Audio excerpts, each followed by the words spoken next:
তো আর এখন জার্নি ফার্নি চলবেন না। হ্যালো হ্যালো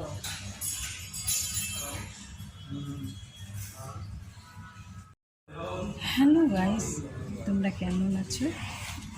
আমি ভালো আছি, আশা করি তোমরাও ভালো আছো। তো আমি খুব আস্তে আস্তে কথা বলছি, এর কারণে আমি এখন হসপিটালে আছি, তোমরা দেখতেই পাচ্ছ। তো আমি যে রেসিপিটা দেখাচ্ছি তোমাদের, তো সেই রেসিপিটা আমি বাড়িতে করে এসেছি। আর এখানে আমার মানে কী বলবো, ফোনটা পুরো ফুল হয়ে গেছে ভিডিওতে। তো আমি সেইটা তোমাদের পাঠিয়ে ডিলিট করে দেব। তার জন্য আমি এই হসপিটালে বসে বসে আমি তোমাদের সজনে ডাঁটা রেসিপিটা পাঠিয়ে দিচ্ছি। তো তোমরা প্লিজ দেখো, আর কেমন লাগলো আমাকে নিশ্চয়ই জানিও। সজনে ডাঁটার জন্য লাগছে, দেখো যে উপকরণটা লাগছে সেটা তোমাদের বলে দিই। তো দেখো, এটা খুব কচি সজনে ডাঁটা, আর আমি ছোট ছোট 4টা আলু নিচ্ছি, কারণ আমি আর আমার ছেলের জন্য করছি এটা। আর বাকিটা আমি এটা দিচ্ছি না, এটা রেখে দিচ্ছি, এতটা লাগবে না। আর লাগছে গাইস, দেখো পোস্ত, আর ওতে আমি 2টো কাঁচা লঙ্কা দিচ্ছি। বাকিটা আমি রান্না করার সময় কিভাবে করছি তোমাদের দেখিয়ে দিচ্ছি। এই 2টি উপকরণ মাস্ট, বাকিটা তোমরা বলছি না, বাকিটা তোমাদের আমি দেখিয়ে দিচ্ছি। গাইস, প্রথমে আমি 2 চামচের মতন তেল নিয়ে নিচ্ছি।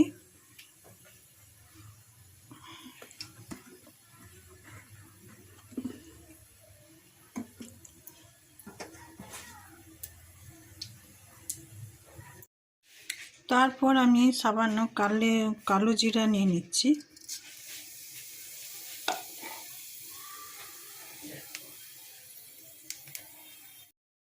একটা শুকনো লঙ্কাকে হাফ করে দিয়ে দিচ্ছি ফোড়নের জন্য।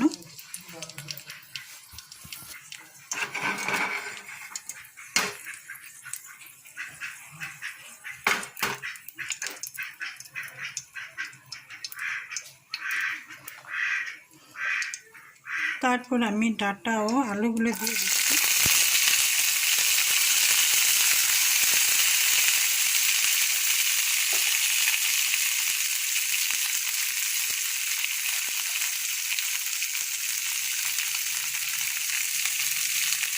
এটাকে একটু ভালো করে নাড়াচাড়া করে নেবে। এইটা যত কচি হবে ডাঁটাগুলো, তত পোস্ত দিয়ে খেতে ভালো লাগে। তো যখনই বাজারে ডাঁটা মানে সজনে ডাঁটা আসছে, তো তখনই তোমরা এটা করবে। সজনে ডাঁটা যত কচি হয় পোস্ত দিয়ে ভালো লাগে। আর আমার সজনে ডাঁটার যে কোনো জিনিস, ফুল ডাঁটা আমার খুবই ভালো লাগে, কারণ এটা অ্যান্টিসেপটিকের কাজ করে। সজনে ডাঁটা অনেকই গুণ আছে, প্রেশারের পক্ষে, হাই প্রেশারের পক্ষেও খুবই ভালো। আর আমার সজনে ডাঁটা যে কোনো জিনিস মানে যেগুলো রান্না করা যায়, ফুল ডাঁটা আমার খুবই ভালো লাগে, তাই আমি তোমাদেরকে দেখাবার চেষ্টা করি। এর আগে আমি তোমাদেরকে সজনে ফুলের একটা রেসিপি দেখিয়েছিলাম।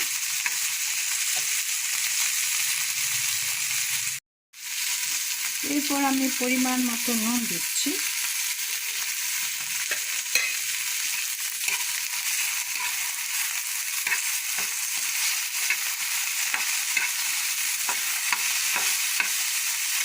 সজনে ডাঁটা ভাজা বেশি দরকার নেই, হালকা নাড়াচাড়া আমি কম ফ্লেমে দিয়েছি।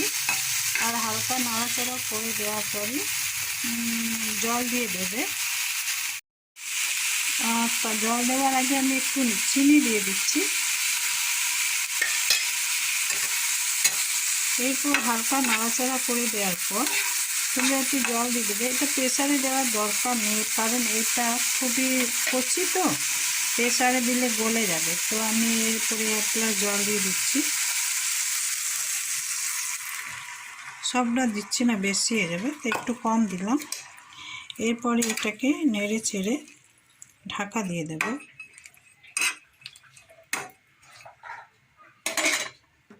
ফ্লেমটাকে আমি বাড়িয়ে দিলাম।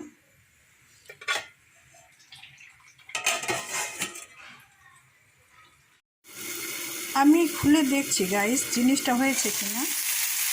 তো জলটা পুরো টেনে নিয়েছে, হয়ে গেছে মনে হচ্ছে, কারণ আলুটা আমি দেখি হ্যাঁ পুরো সিদ্ধ হয়ে গেছে। এরপরে দেখো এটা ডাঁটাটা আমার 100 থেকেও কম ছিল, তো আমি প্রচুর পোস্ত দিয়েছি। আর পোস্তটা এরপরে দিয়ে দেবো, ফ্লেমটা কমিয়ে দেবো।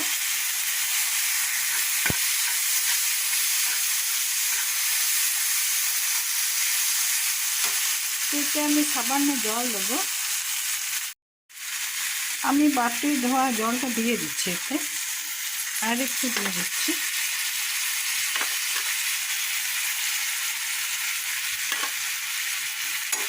এরপর আমি এটাকে ভালো করে নেড়ে চেড়ে আরেকবার ঢাকা দিয়ে আমার এখানেই শেষ হয়ে গেল এই রেসিপিটা।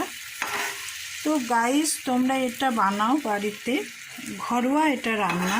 যে বোনরা জানো না যে ডাঁটা পোস্ত কীভাবে করে, তোমরা গাইস এটা করো, তোমাদের নিশ্চয় আশা করি ভালো লাগবে। আমি যেটুকু রান্না জানি তোমাদেরকে দেখাবার চেষ্টা করি।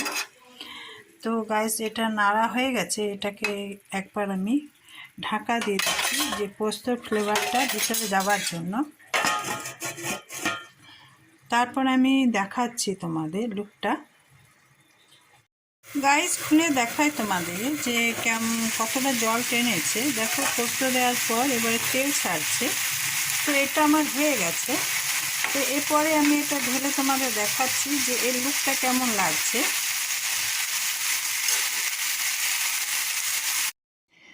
তো দেখো গাইস আমার ডাঁটা পোস্তর লুকটা এইরকম হয়েছে। আমি শুক্রবার করি মা সন্তোষী, তো আমি চিন্তা করি যে আমি কি খাবো নিরামিষের দিন। তো এইভাবে আমি নিরামিষ রান্না করি। তো তোমরা চাইলে পোস্তর সাথে পেঁয়াজ কুচি ভেজে নিয়েও বা বেটে নিয়েও দিতে পারো। তো আমি আজকে শুক্রবারের জন্য পেঁয়াজ দিইনি, তো তোমরা এভাবেও করতে পারো।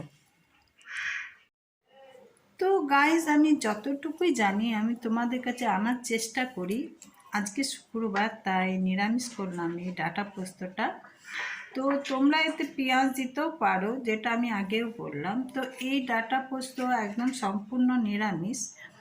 আর তোমরা বাড়িতে নিশ্চয়ই করো, আর করে দেখো তোমাদের কেমন লাগছে। আর ভালো লাগলে আমাকে নিশ্চয়ই কমেন্টসে জানিও, আর লাইক সাবস্ক্রাইব নিশ্চয়ই করো। আজকে শুক্রবার, এটা আমাদের 12 মাসে শুক্রবার, তাই আমি শুক্রবারে নিরামিষই খাই। আর ওই জন্য আমি ভাবতে থাকি নিরামিষ কী করব। তো যে কটায় তোমাদেরকে আমি নিরামিষ দেখাই সেটা শুক্রবারেই দেখাই। তো চলো গাইস আজকে এইটুকুই। আর প্লিজ আমাকে কমেন্টস আর লাইক নিশ্চয়ই করো, আর সাবস্ক্রাইব নিশ্চয়ই করো। তো চলো আজ এইটুকুই, টাটা বাই।